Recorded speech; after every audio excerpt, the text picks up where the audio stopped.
ምንድን ነው የምትጃጃለው? ና እስኪ ዞር በል።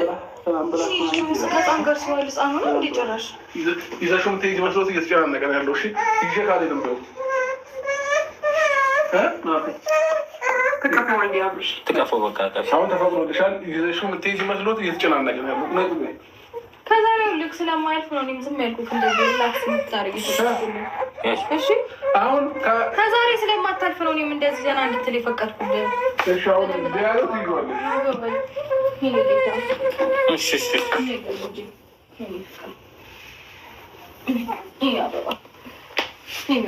ፍርድ ይመጣል። ኮፍያው በስንት ትራፋል በሽቆይ ዛሬ መተህ ደርስ ደስባዛ ለምን አትሞክር?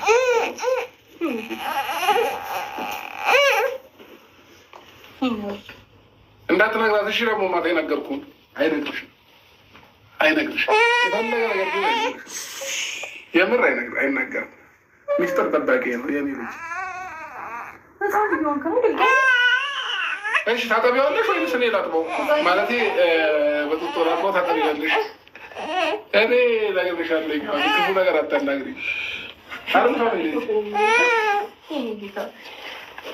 አባቴ የኔ ልጅ የኔ ወርቅ የኔ ጌታ አባ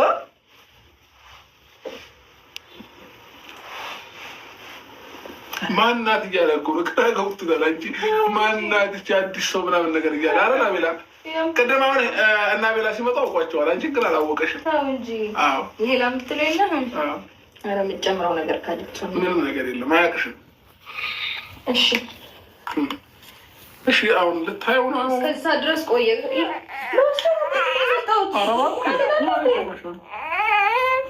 ማይሆን ነገር ውስጥ እንግባ ድጋሚ። በሩን ቆልፈውና ይዘዋል።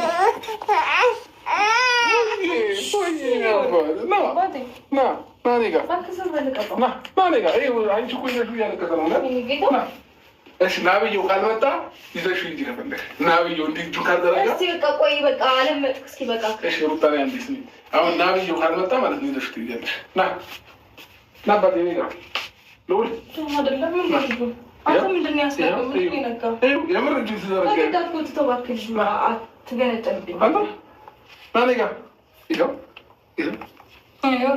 ቆሎ በልቷት ቆሎ በላሁልሽ። ጠርሶ ጠርሰና ይመስልሽ የምር ቆሎ ማለት ነው። አረ አባቴ ብዙዬ ቆሎ አመጣሁለት በጠዋት በገብስ እንዲጠናክር ብዬ ወደ ወገብ ጥሩ ገብስ ቆሎ የምር ገብስ ቆሎ ለወገብ ጥሩ። ልጅ እያለሁ እናቴ ማለት ነው በእናቴ በመሰራችሁ የምታጠኝ ነበር። ይሄ ይፈጭና እንደ አጃ ተደርጎ እንደዚህ በማግ ነበር እኛ ልጅ እያለን። የአሁን ልጆች ግን ጥርስ አብቅለው ስለሚወለዱ ቆሎውን ባፋቸው ትለቁባቸዋላችሁ። በቃ አሁን የወገብ ጥንካሬ ምናምን ቅድም እንዲይዘው ምናምን እንዲቆመ ማለት ነው። እንዲቆመ አብርሃም አሁን ከመጣሁ ጀምሮ እስካሁን ጤና ክልልክ ነው? ጤናዬ እኔ የምሬን ነው። ቁም ነገር ጌታ አንድ ቁም ነገር እናውራ ቢያንስ። እና ጤነኛ ነኝ። የምርክን ነው? ጤነኛ ነኝ እንዴ የሚለ ምን አፈርሽ? ጤናዬ ያልተመለሰ መስሎሽ ነው? በቃ በጣም ስጠኛጆች ይህንን ጡጦ እዚሁ አስቀምጠው ስራት ነሽ እግዚአብሔርን በጣም ስጠኛ አንሰጥም። ቁጭ ብለሽ ወይ እንደማየው እና ቁቁል ፎክቴት ወይ ቁጭ ብለሽ አጥቤው ከዛ ሂጂ። ከዛ 10 ሰዓት ላይ ደግሞ ትመሪያለሽ። በየ3 ሰዓት ልዩነት እየመጣሽ ታጠቢዋለሽ። ለሊት ደግሞ እንደዚህ አይነት ወተት አለው እሱን እየጠጣ በቃ ቀለድክ እስካሁን። እኔም ዝም አልኩ። ሪላክስ አደረግ ምናምን ይበቃል። ፎጣ ውስጠኝና ቤት አይቻልም። ስማኝ እኔ ብርድ ወደ እኔ ያዞሪ ወደ ትናንትና የሆነ ስፖርት ሰርቼለት ደስ ብሎታል። አቢ ሎሌ እንዲህ ፊቱን አዞሪ ሆነ ስገለበጥለት ማለት ነው። ከልጅነቱ ጀምሮ ሁሉ ነገር እያየ ማደግ አለበት። ገባሽ አይደለ? እንዲህ በአንድ ሌሊት እኮ ምንም ነገር አላስተማርከውም። ምን እኮ የኔ ውጤት ነው። ቅድም ታዲያ ምን ነገር ነው የምትለው? ልጁ ሰሚኛ ሩታ እንግሊዘኛ እኮ ያወራው አንቺ ጋር ቁጭ ብሎ ነው። ማንም አይቶ የሚፈርደው ነገር እንግሊዘኛ